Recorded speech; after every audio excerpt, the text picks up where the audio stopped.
Okay, let's look at your sonnet writing assignment and research.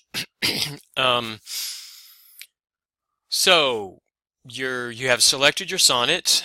First thing you need to do is go to the 10 sonnets to select or the sonnets to select document, whatever it's called on Moodle.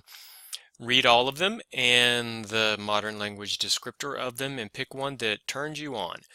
And then you do some research.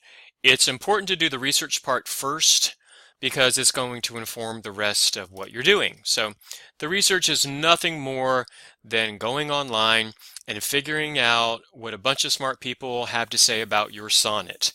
What does it really mean, most importantly, and maybe some background information that's not directly related to the actual literal words that you say, but the more you can find out about the literal words, the better. So, um, so you're going to get a slightly different interpretation from all the sites, which is great. You are the one ultimately who decides what it means. Obviously, you have to stick to, you can't, say something ridiculous. You can't perform the action of, seducing your loved one if the sonnet is really all about, how horrible you think they are.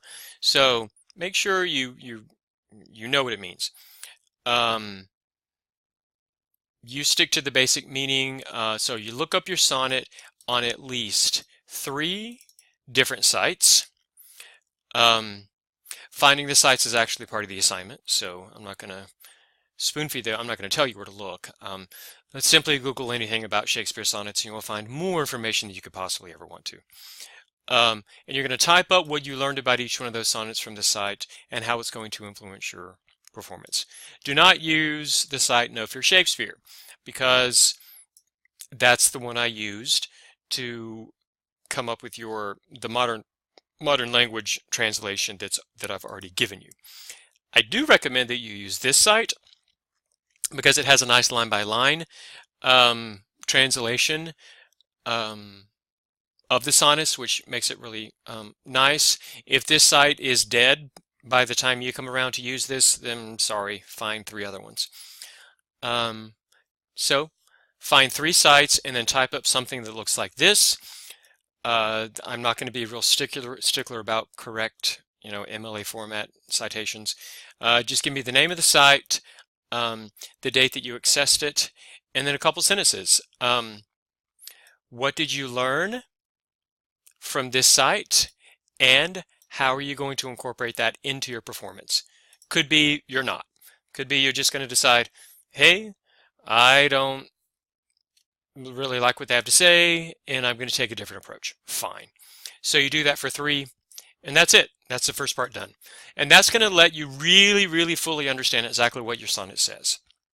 So now you have to be like a playwright. You are the one who comes up with your given circumstances. As we know, the given circumstances are the unchangeable facts of the play, the scene, of the character that you have to incorporate into all your decisions as an actor. So in a play, if you were doing a script, a full script, you would get these from the text by reading the whole play, or your director would tell you. But in a sonnet, you are the one who needs to create the specific given circumstances because these are not from plays. The text, these literal 14 lines, that's all you have. So you have to create the story around it, the who, what, where, when, why, and all that stuff. The more specific you can be with all of this, the much, much easier your job will be. It is deadly to try to act non-specific given circumstances.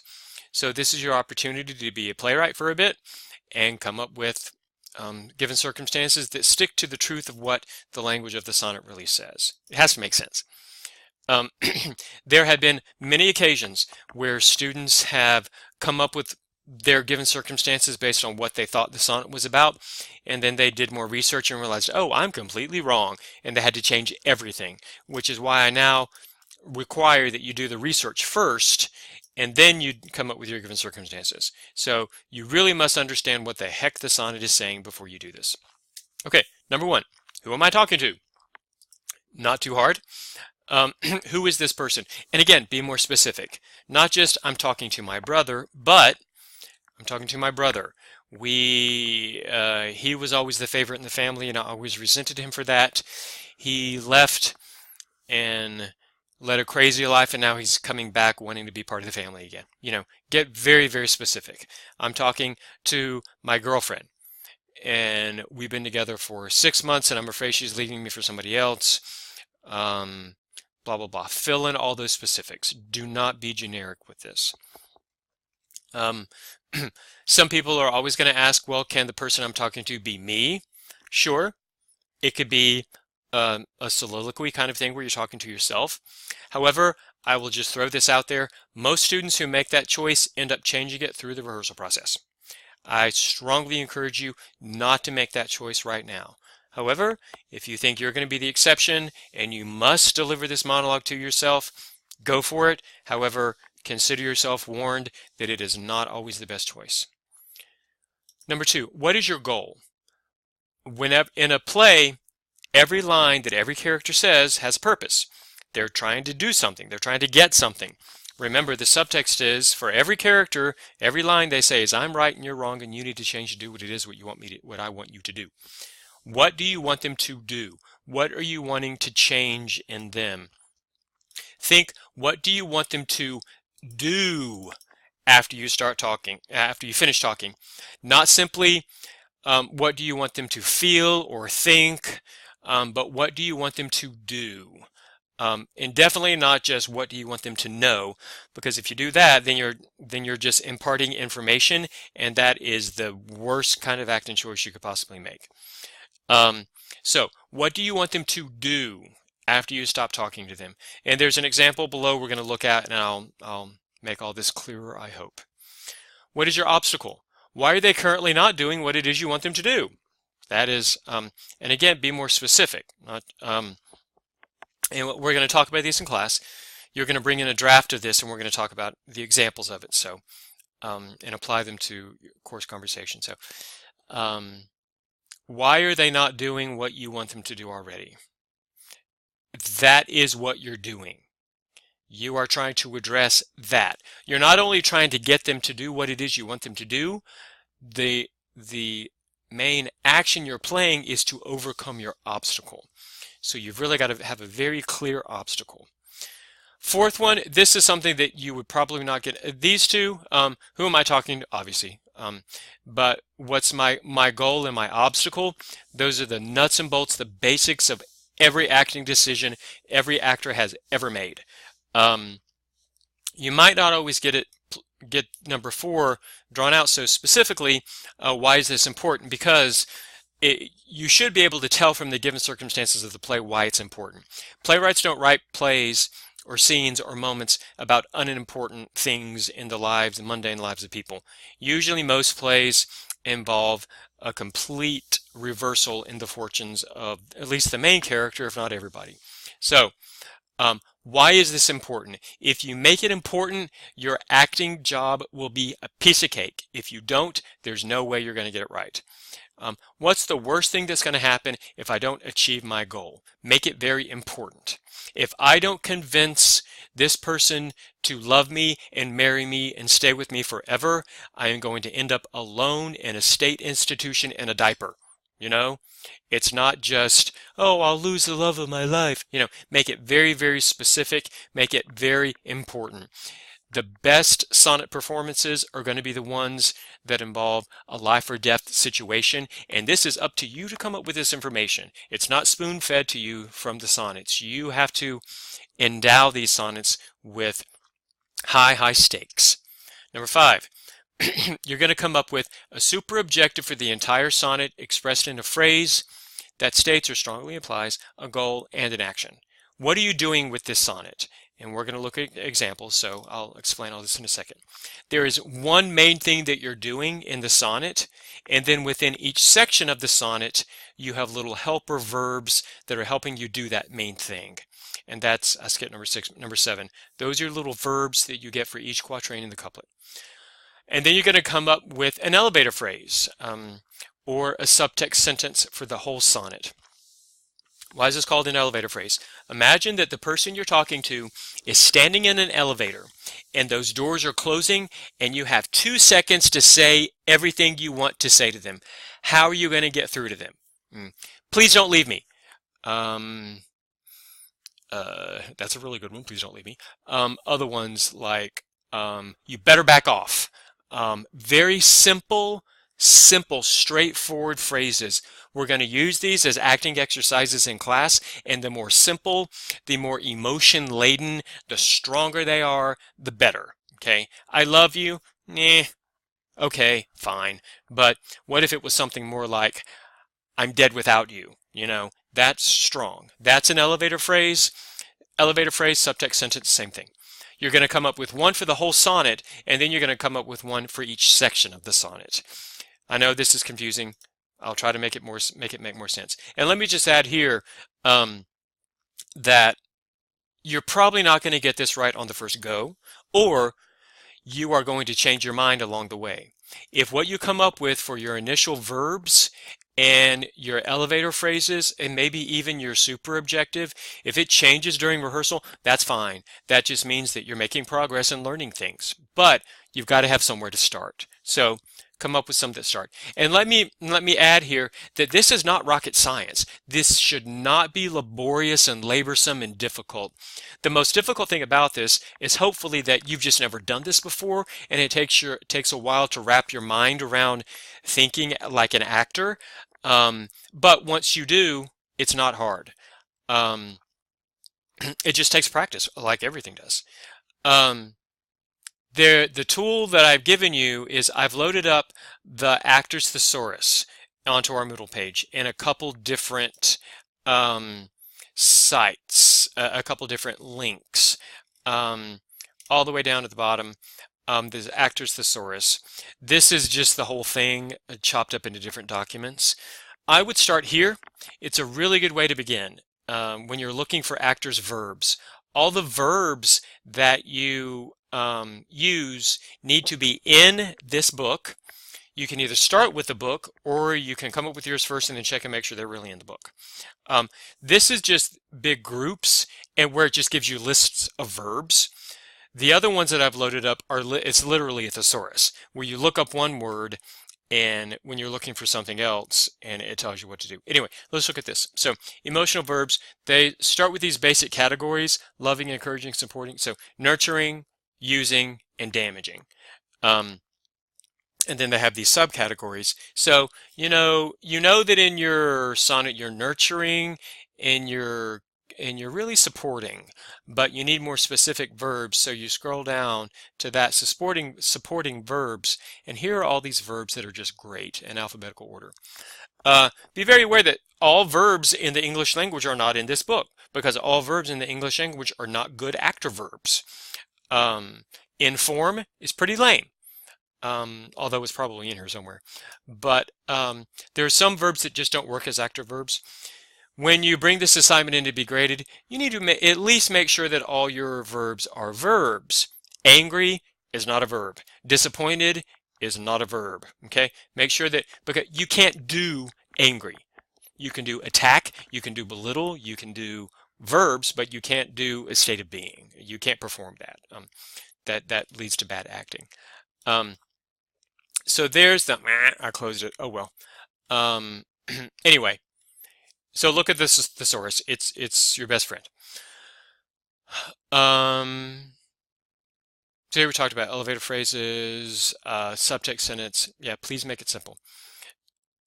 So when you bring your sonnet to class, well, I'm getting ahead of myself. So it's helpful if you write all this stuff that you're writing on the sonnet in pencil, because you may make changes.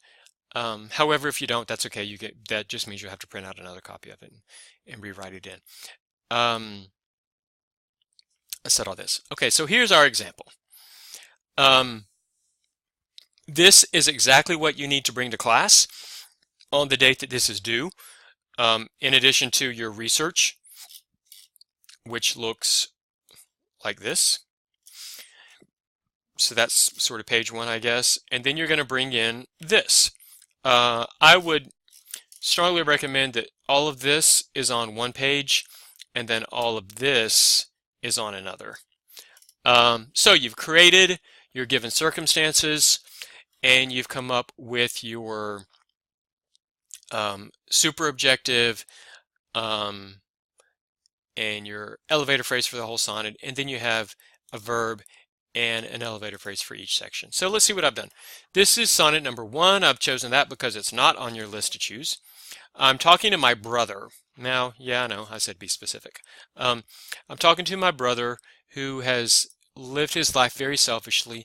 I love him very much, but he's really a jerk, and he's making some really bad decisions, and I want to save him from living a horrible, lonely life.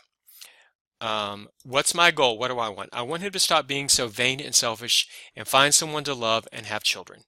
I want him to grow up. Another step for this goal is why is it good for you? Which you can say that would be number 4. Why is this important? But number 3, what's the obstacle? He thinks that his only value is his looks, and he is very self-absorbed. I could have gone further with this. Why does he think that? But this still gives me something to start with. Number 4, why is this important? He is getting older and his looks are starting to fade. If he does not find someone new, he will end up like our father, who died miserable and lonely because he was so selfish. This is fine. If I were to be really nitpicky about this, I would say, well, why is it important to me? What do I get out of this? So I might have added something like, I'll end up taking care of him. I want him to move out of my house, which would actually probably be a really good one to throw into this situation. So that's the nuts and bolts of the given circumstances. My super objective, or my action for the whole sonnet, is to save my brother from dying alone. That has a verb, save, and it has an implied goal. I'm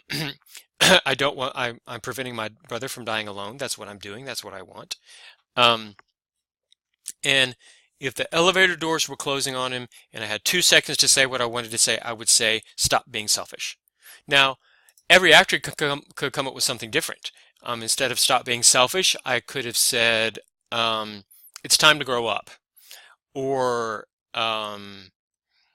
whatever. You can come up with as many different options as there are actors to play this. Now, we're going to look at the way sonnets work in just a second. I put the description of the assignment first, and then second, we're going to look at Shakespeare's language, because this is the most important part of getting this quote right. And when you look at Shakespeare's language, it'll help you do this. So, as we know, sonnets are 14 lines, 4, 4, 4, and 2.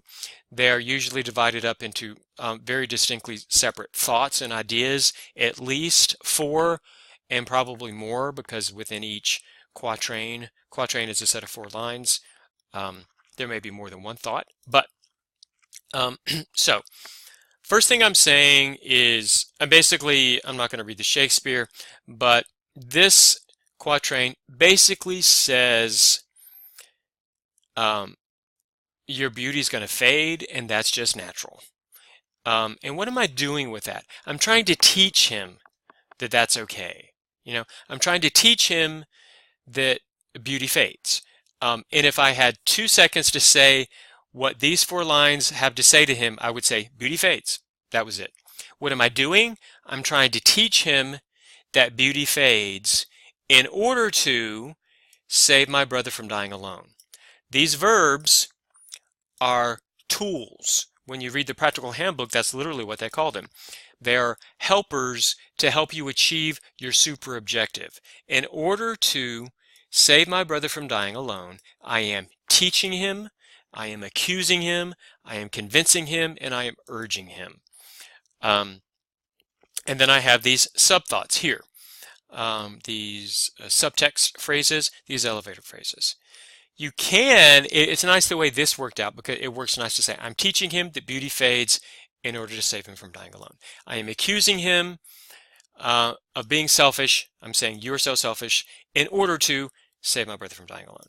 I am convincing him that he's wasting his beauty because my elevator phrase is, "You're wasting your beauty," in order to, you guessed it, save my brother from dying alone. I am urging him to please have kids in order to what? You got it. So that's the way this works. These are going to be different verbs. You need 4 different verbs, and you need 4 different elevator phrases. Some sonnets are a bit repetitive, especially the first and the second quatrain. They're kind of saying the same thing, but I've tried to select sonnets on the list of 10 sonnets to select that don't do that as horribly as some others do. So that might be a little challenging to come up with something different. Think about your progression of verbs. I wouldn't go from accuse, well, I might. I probably wouldn't go just from plain old teach to urge. This middle ground helps me get there. The most important verb you're going to select is your last one, because that's your final chance to get through to them. That should always be the strongest one. Think about for your last one is things like urge, beg, condemn, very strong verbs. We're going to use, as I said, we're going to use these elevator phrases in class as exercises where you will perform the sonnet, but all you're going to literally say are your elevator phrases.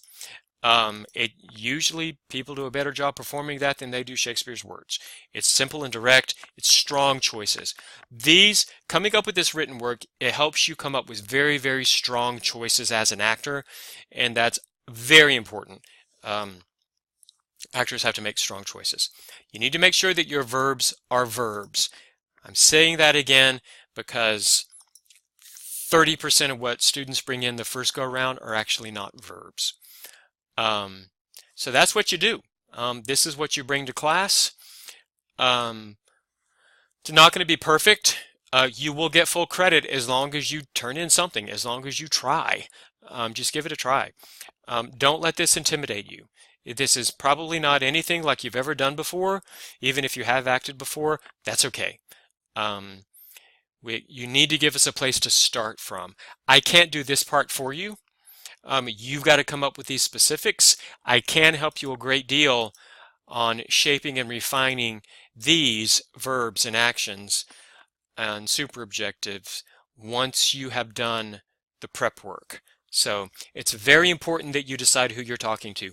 The longer you take, now I know I made it very clear, I take late written work, blah, blah, blah. Great, I'll take it. But the longer you take to come up with these specifics, the less you're going to get out of this class.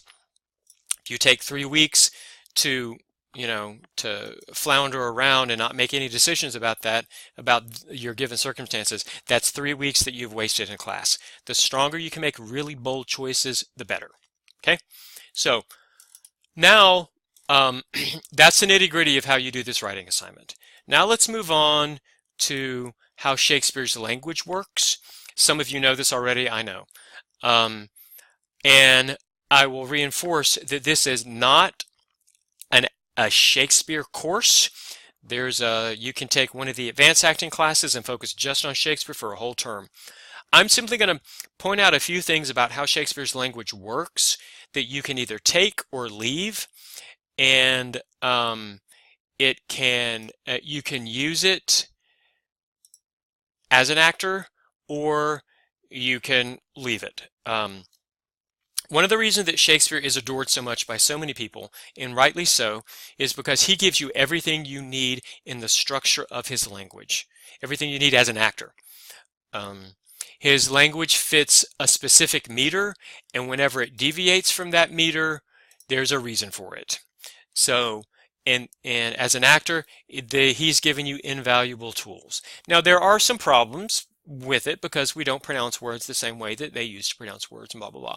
But in general, it's a great thing. So let's just get right into the nuts and bolts of it. I don't want to take a whole long time to explain this because I want you to watch through to the end. But here's the way it works. Sonnets, 14 lines, 3 quatrains, and a couplet. Couplet's the last 2 lines. Usually in the couplet, there's some sort of reversal, some sort of change, and that's just a good thing to know. So the way his literal rhythm of the language works, a Shakespearean sonnet is 14 lines. There are other kinds of sonnets. Shakespearean sonnets are 14 lines divided up 4, 4, 4, and 2. each line, and this is the way most of Shakespeare's language, the verse portion of Shakespearean plays, you can also break them down this way. Most people don't realize, or they don't think, that a lot of Shakespeare's plays are actually written in prose, but the verse part is written like this. It's called iambic pentameter. To be more accurate, it's called blank verse. Iambic pentameter means 5 feet. So these slashes I put here, divisions mark feet. So there's 1, 2, 3, 4, 5. 5 feet. That's a section of a line. Each foot contains 2 syllables, unstressed and stressed, if it's going to be regular. It often is not regular. But this whole first quatrain is very regular. 5 feet, unstressed, stressed. From fairest creatures we desire increase, that there by beauty's rose might never die. But as the riper should by time decrease, that decrease decease, his tender air might bear his memory. Okay, this is 4 lines of a straightforward iambic pentameter or blank verse. Now, in performance, you are not going to talk like this. That's crazy. But this is the scansion replicates our modern language. From fairest creatures we desire increase. You know, it's how it's stressed and unstressed syllables work in the English language. So this is straightforward. There's nothing about this that's out of the ordinary. Sometimes there are changes in his verse, though. So let's look at the second quatrain. But thou contracted to thine own bright eyes, another line that's just fine. But then it gets interesting. Feedest thy light's flame with self-substantial fuel. Stressed, unstressed. Unstressed, stressed. Stressed, unstressed. Stressed, unstressed. Stressed, unstressed. So this line is all over the place. And it has an extra foot. An extra syllable here, not an extra foot, just an extra syllable. That's now there are all kind of phrases for what you call this. There's a masculine ending if it ends in the or a feminine ending is if a line ends unstressed. There's trochees, there's anapest. I'm not going to bore you with all that stuff, but trochees and anapest are different. Not unstressed, stressed. It's different combinations of that. So this begins with feedest thy light's flame with self-substantial fuel. This rhythm changes. He's telling you there's something important about this. He's saying, hey, this is different. Now, of course, it could also have to do with the fact that we pronounce words differently. But in this case, not really so much. You would not say, feedest thy light's flame with substantial fuel. Well, number one, this line has one too many syllables. So Shakespeare did that on purpose. There's something important about this line. There's something that you as an actor need to think a little bit more deeply about this line and ask yourself, what is important about these words? To really think like an actor, how is the fact that this line is different in its verse give me information I need to help me get what I want? How do I use this different rhythm to get my goal, to overcome my obstacle? So that's what you need to think about. Again, another line, making a famine where abundance lies. It goes back to normal in the last 3 feet, but the first two, making a famine, or something different. Thyself, thy foe, to thy sweet self too cruel. Regular. I'll let you look at the rest of this, or better yet, you look at your sonnet and scan it and make these. Professional actors, I guarantee you, every actor that acts in the Oregon Shakespeare Festival has done this to every line of their script that is written in verse. So, something to think about. That's the way his language works. That's why everybody thinks he's so awesome. And that's why you as an actor can use his language to help you get what you want. Another thing that I'll throw out there for Shakespeare's language, I haven't written anything up about this, really think about comparison and contrast, what's often called antitheses in acting Shakespeare. You're saying one thing and you're comparing it to the next. From fairest creatures we desire increase, that therefore beauty's rose might never die. You're kind of comparing two things there. And here's a different one. But as the riper should by time decrease, his tender heir might bear his memory. You're comparing the riper to his heir. There it is, to his tender heir. But thou, contracted to the no bright eyes, feedest thy light's flame with self-substantial fuel. You know, it's just you're proposing one idea and you're contrasting it with another. I'm not going to get into a lot of specifics with this. This is taking it really to the next step. All I really wanted to do was point out how Shakespeare's language works and how fluctuations in the rhythm can be an amazing thing for you to use as an actor. I guess that's all I really wanted to say. I'm not going to go over everything that I talked about in this video in class. That's why I'm really glad you listened to this. But instead, you're going to bring a draft of all of this. You do not, let me be very clear, you do not have to do this. You do not have to scan your sonnet. You do have to bring the example of the written work. Bring this. This is what you're being graded on. This little last bit about scansion is just gravy. So take it, use it, or not, whatever. I just gave it out there because I would be remiss. I would feel very horrible if I let you get out of a class performing Shakespeare and didn't at least touch base on how Shakespeare's language works. So come up with your draft, come to class, and we'll talk about it as a group. We will learn from each other's mistakes because you learn a lot more from your mistakes than you do your successes. Alrighty, see you in class. Bye.